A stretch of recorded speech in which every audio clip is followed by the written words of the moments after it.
Hi, Zachary Collins, physical therapist for people with fatigue.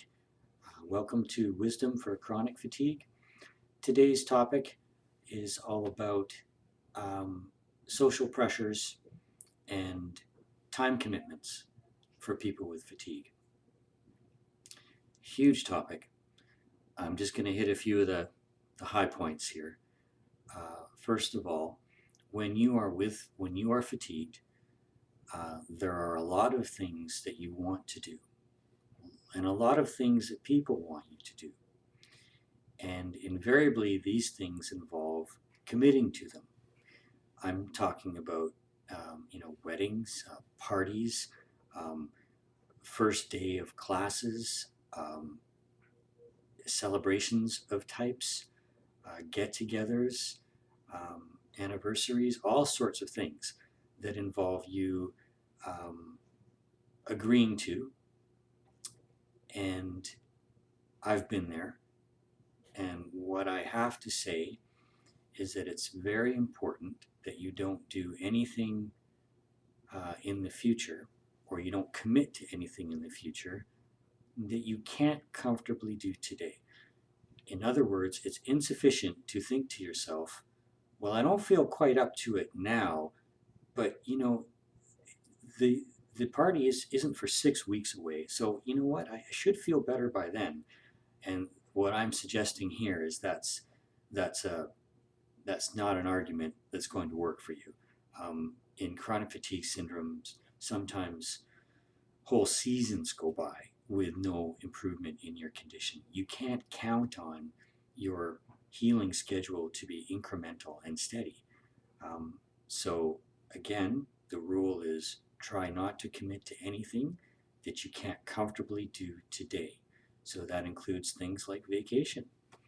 Um, uh, Parties that you really want to go to, because invariably it after the party's over, you're the one who's going to have to put up with days in bed and feeling awful. The other people just get up and go to work.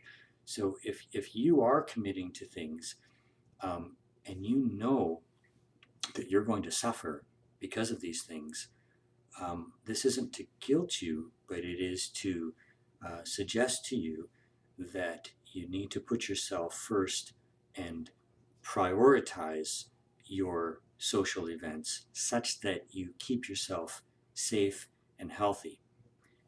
Because if you continue to spend more energy than you have and crash repeatedly, you are invariably delaying your healing. Days, weeks, months, years, whatever.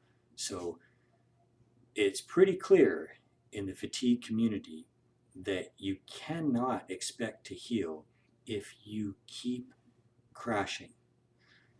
So you're going to have to learn to say no to things that you really want to do, but change your focus, because what you're actually doing is saying yes to yourself and yes to your health.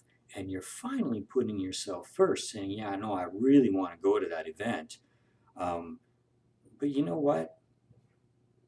I'm more important, and my health is more important. And if I do that, I'm going to feel awful. That's not to say I won't be able to do that in the future, but I'm going to get to that event in the future more likely if I play it safe today. And it does happen. If you say no to these things more often in the beginning, over time, you can start to say yes more frequently. But if you're stuck in your chronic fatigue syndrome, my advice would be to start taking away things rather than add things, and prioritize your social engagements. Guard your energy with your life, and only attend the ones that you think are really critical and essential. And the other ones, put distance there. Just uh, just put yourself first and feel good about it, because you know you're investing in your health, and that might have been one of the problems that you had all along. putting yourself first and saying no to things that you found um, full of stress and pressure. I hope that helps. This has been another energy tip from Zach Collins, physical therapist. If you enjoyed this session, please indicate so in the comments section. That will really help me.